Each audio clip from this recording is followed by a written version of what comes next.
নমস্কার বন্ধু, আজ হাওড়া থেকে আমি আমার যে গন্তব্যস্থল শুরু করলাম। আমি আজকে নিয়ে যাব আপনাদের বৈদ্যবাটি।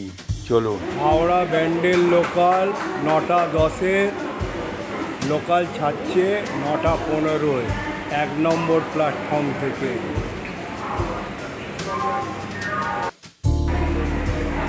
নমস্কার বন্ধু, আজ আপনাদের নিয়ে যাব বৈদ্যবাটি। চলুন, এই ব্যান্ডেল লোকালে নিয়ে যাচ্ছি আপনাদের। আজ আমার গন্তব্যস্থল বৈদ্যবাটি ভদ্রকালী মন্দির। পশ্চিমবঙ্গের হুগলি জেলার বৈদ্যবাটি শহরের একটি প্রাচীন কালী মন্দির। 16 শতাব্দী বৈদ্যবাটি অঞ্চলের জঙ্গলে তপস্যারত এক সন্ন্যাসী ভদ্রকালী বিগ্রহ প্রতিষ্ঠা করেন।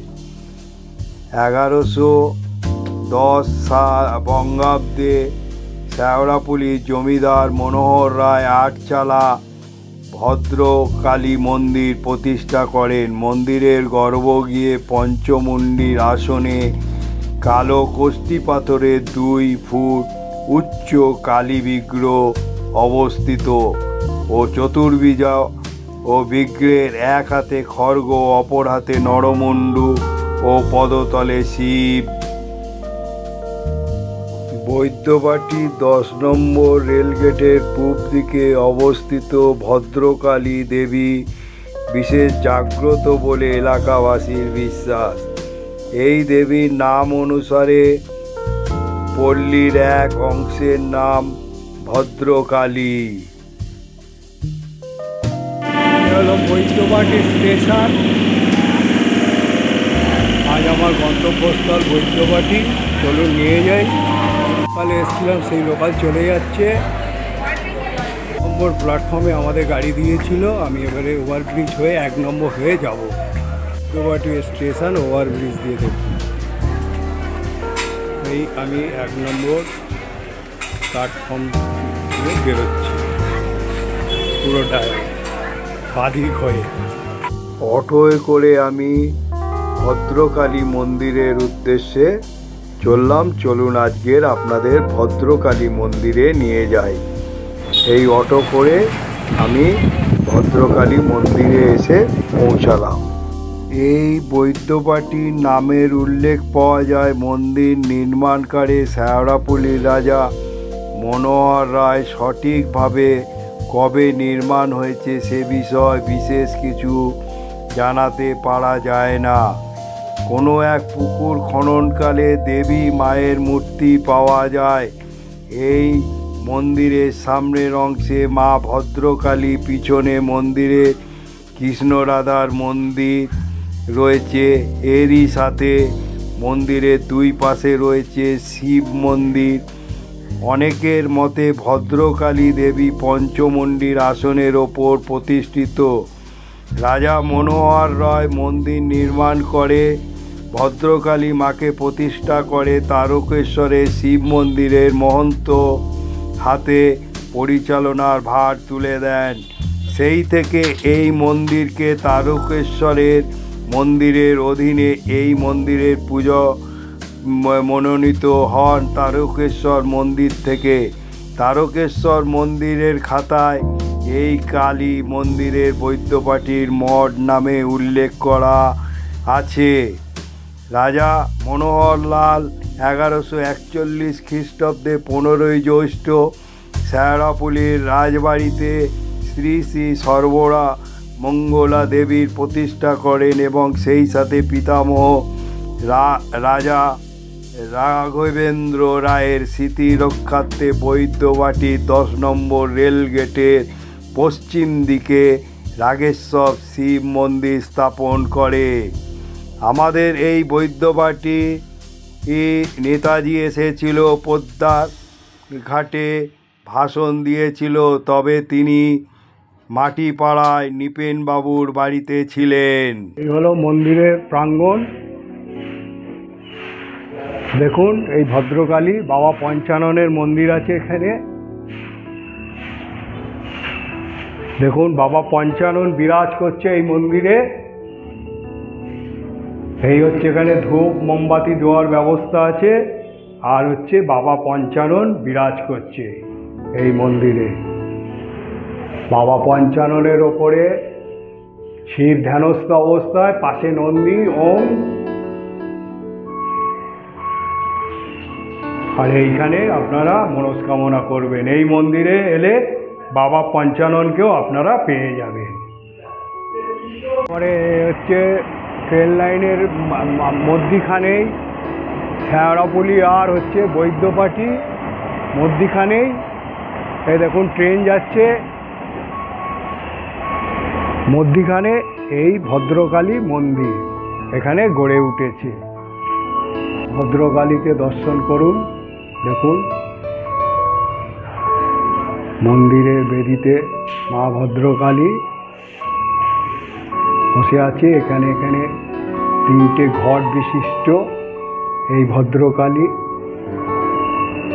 কত সুন্দরভাবে এই মন্দির গড়ে উঠেছে।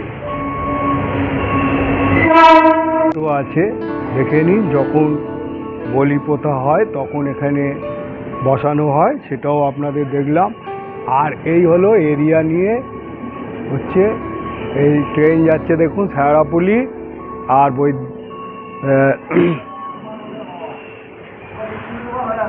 মধ্যিখানে এই হলো এরিয়া। দেখুন কত সুন্দরভাবে গড়ে উঠেছে। আর এই হচ্ছে ভদ্রকালী তারকেশ্বরের মধ্যক্ষ দণ্ডস্বামী শ্রীমৎ জগন্নাথ থাম মহারাজ দ্বারা কর্তৃক এই ট্রেন লাইনের পাশে হলেও গাছগাছালি দিয়ে কত সুন্দর সাজানো গোছানো মন্দির। দেখুন এই ভদ্রকালী মন্দির, এখানে অনেক গাছগাছালি আছে। বৈদ্যবাটি আর শেওড়াফুলি স্টেশনের মধ্যিখানে এই মন্দির গড়ে উঠেছে। কত সুন্দরভাবে গড়ে উঠেছে দেখুন। এখানে রাধাবল্লভেরও মন্দির আছে, সেটাও আপনাদের দর্শন করাই। চলুন রাধাবল্লভ মন্দিরে এখানে হচ্ছে ধূপ ধুনো মোমবাতি দিয়ে করবে। তারপরে মা সরস্বতী বিরাজ করছে, সেটাও তুলে ধরলাম। তারপর এখানে কার্তিক বিরাজ করছে, সেটাও আপনাদের তুলে ধরলাম। এই মন্দিরে রাধাবল্লভজিও বিরাজ করছে, সেটাও আপনাদের তুলে ধরলাম। দেখুন রাধাবল্লভজি মন্দির।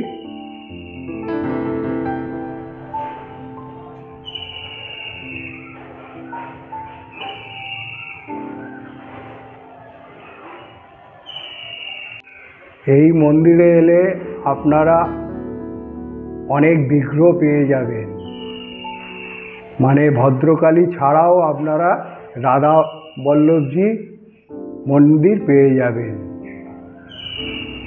এখানে পঞ্চানন মন্দির আছে, রাধাবল্লভজি আছে। রাধাবল্লভজির মন্দিরের নাট মন্দির আর এই এরিয়া দেখুন কত সুন্দরভাবে গড়ে উঠেছে। এ হলো ভোগঘর।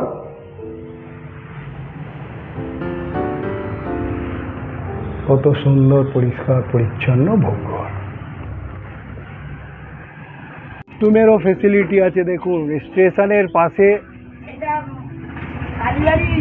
কালীবাড়িরই জায়গা, এই বাগান আছে আর এইখানে বাথরুমের ফেসিলিটি আছে এই ভদ্রকালী মন্দিরে। শিবও বিরাজ করছে দেখুন, সেটাও আপনাদের তুলে ধরলাম। তো আছে এই ভদ্রকালী মন্দিরে, সেটাও তুলে ধরলাম। এখানে লেখা আছে দণ্ডী স্বামী নরহরি আশ্রম আবির্ভাব 1279 সাল, তিরোধান 12ই আশ্বিন 1366 সাল, এই লেখা আছে। মন্দিরগুলো 8 চালা বিশিষ্ট শিব মন্দির দেখুন, সেগুলোও আমি আপনাদের তুলে ধরলাম। আর লেখা আছে সরস্বতী গিরি। মন্দিরের সামনে তুলসী মঞ্চ আছে, সেটাও আপনাদের তুলে ধরলাম।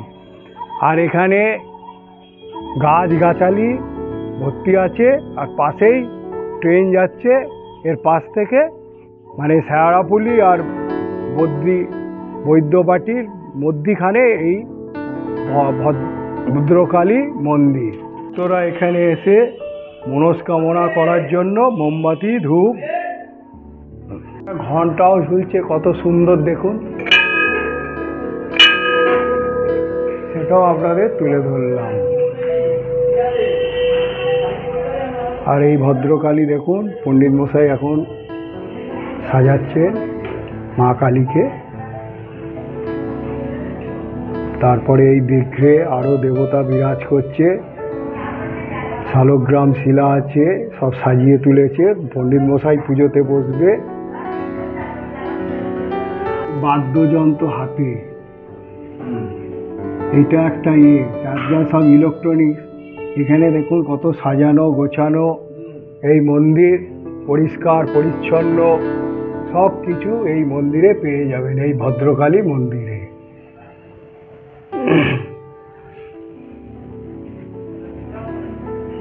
পণ্ডিত মশাই খুবই ব্যস্ত আছে। বলেন, আমাকে আপনি প্রশ্ন করেন। আসলে দেখুন, নামটা বলুন। আসলে দেখুন, এখানে মা যে আছেন, এই মা তো অনেক কালের, ধরুন 500 পেরিয়ে 600 বছর তো বটেই, এবং এটা 400 বছর আগে তারকেশ্বর স্টেটকে বর্ধমানের রাজা এটা দিয়েছে। সেই থেকে তারকেশ্বর এটা পরিচালনা করে আসছে। এবং আমি এখানকার পূজারী শ্রী বাসুদেব ভট্টাচার্য, বর্তমানে এখানে আমি আছি। এবং এখানে বিশেষ উৎসব হয়, মার পুজোর পরের দিন অন্নকূট উৎসব হয়, খুব বিশেষভাবে পালিত হয়। এবং মার এখানে নিত্য ভোগেরও ব্যবস্থা আছে। এবং আপনারা যদি আসেন তো ধরুন 10টা, 9:30, 10টার মধ্যে যদি আসেন, আপনাদের মানে 2-4 জনকে হয়তো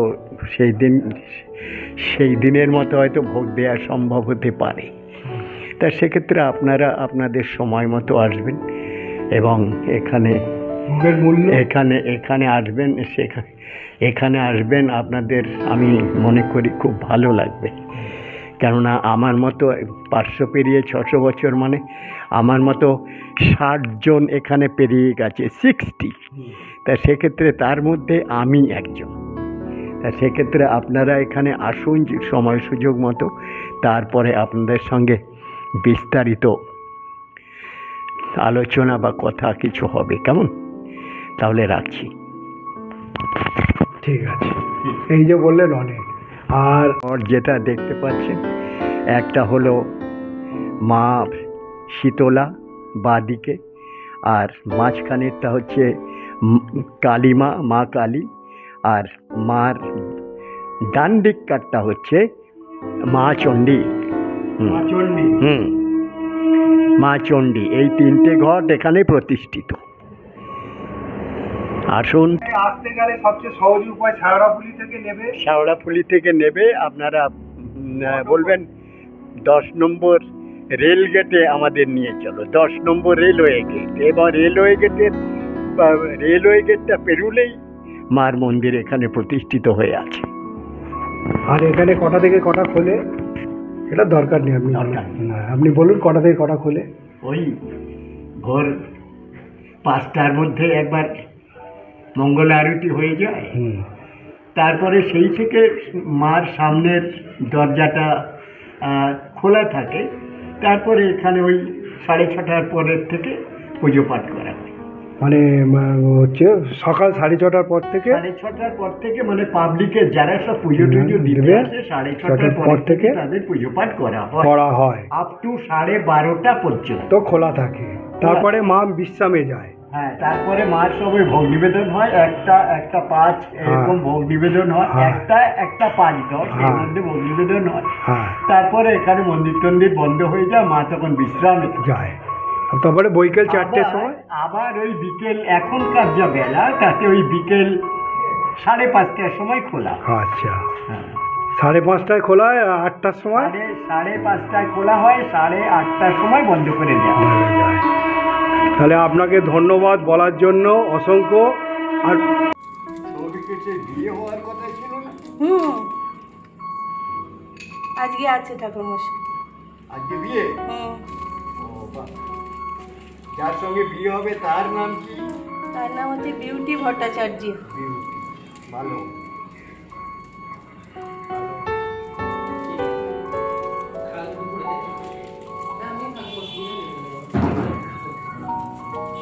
বিউটি ভালো, কেমন?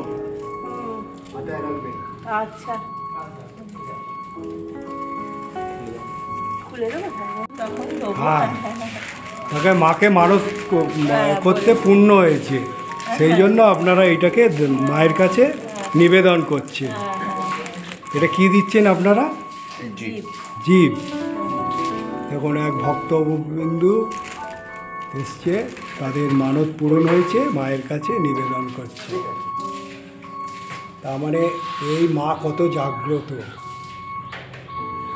এই ভদ্রকালী মা কত জাগ্রত, সেটাও আপনাদের তুলে ধরলাম। নমস্কার বন্ধু, আজ আপনাদের এই শেওড়াপুলি আর বৈদ্যবাটির মধ্যিখানে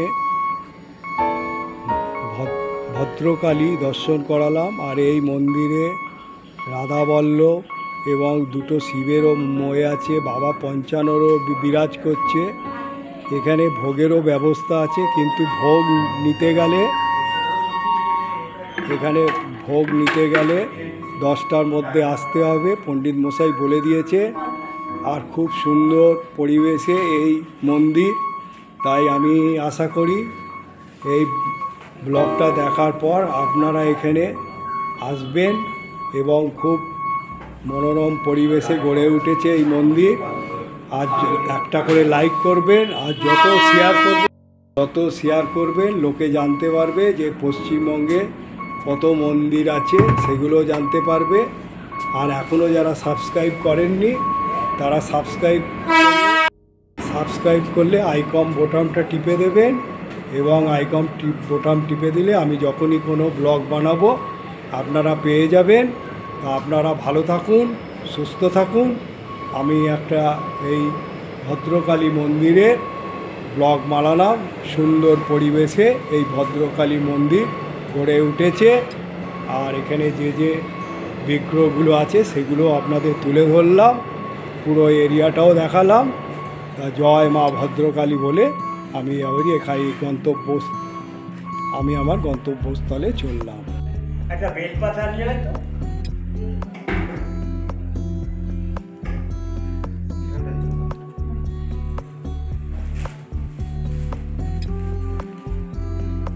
এই মন্দিরে সবচেয়ে সহজ উপায় হচ্ছে নিমাই তীর্থ ঘাট হয়েও আসতে পারেন, বা বৈদ্যবাটি হয়েও বলবেন 10 নম্বর গেট।